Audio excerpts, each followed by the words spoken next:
Question number one.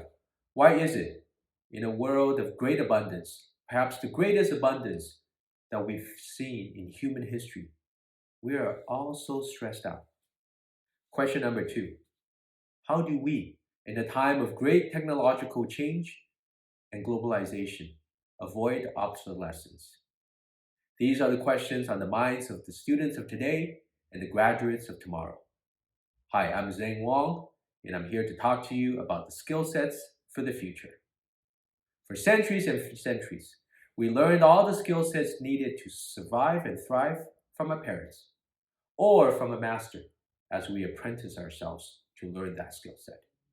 The last couple hundred years, we realized that students and children needed a very extended amount of time to learn the skill sets needed to survive and thrive in modern society.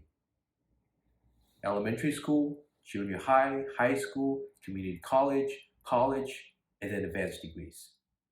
But all students today know that that is no longer sufficient. The skill sets of tomorrow may be very different from the skill sets of yesterday. Continuous learning or lifelong learning is the only way to adapt. Give you a perfect example. I have a friend who's a radiologist. He spent 12 years, college, medical school, residency, fellowship, in order to become one.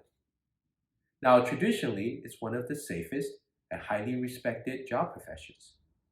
However, even this type of job is under assault.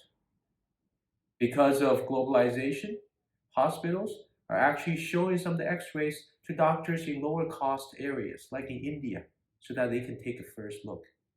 Because of technological change, artificial intelligence has become proficient enough that it could do a quick scan to see if there are anomalies that are discovered on x-ray to be reviewed by doctors. So even such a job could be eliminated or transformed in the decades to come. Continuous or lifelong learning is inevitable. Yet there are two components, external and internal.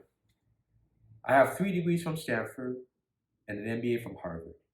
But like you, I realized that school didn't teach me some of the most important skills needed to survive and thrive in today's world. Whether it be health, emotional mastery, interpersonal relationships, career planning, wealth management, and mindset change. Some of these most important skills, internal skills, are not taught. So 6 years ago, I actually took a year off. I designed my own life MBA. I spent about $500,000. I visited 20 countries, about 24 experts in these areas to learn from them directly and to see how those learnings could be applied to every day of my life. In the process, I realized, just as you do, that as we acquire the skill sets in school necessary to transform our objective world, to make it better, bigger, more convenient for us, we must also acquire the skill sets to transform our subjective world. Because we all know everything that we experience externally then is transformed to our subjective self. And as such, I commend all of our students of today and graduates of tomorrow to start doing the following practical things. First, realize that you are in charge of your life's curriculum. That after school, there's no one else to design your life anymore. It's up to you. And you must design your curriculum to maximize on both the external and the internal. Second, to appreciate and utilize the gift of solitude. This is in particular relevant during the time of COVID because you have so much and it's so rare. What does that mean?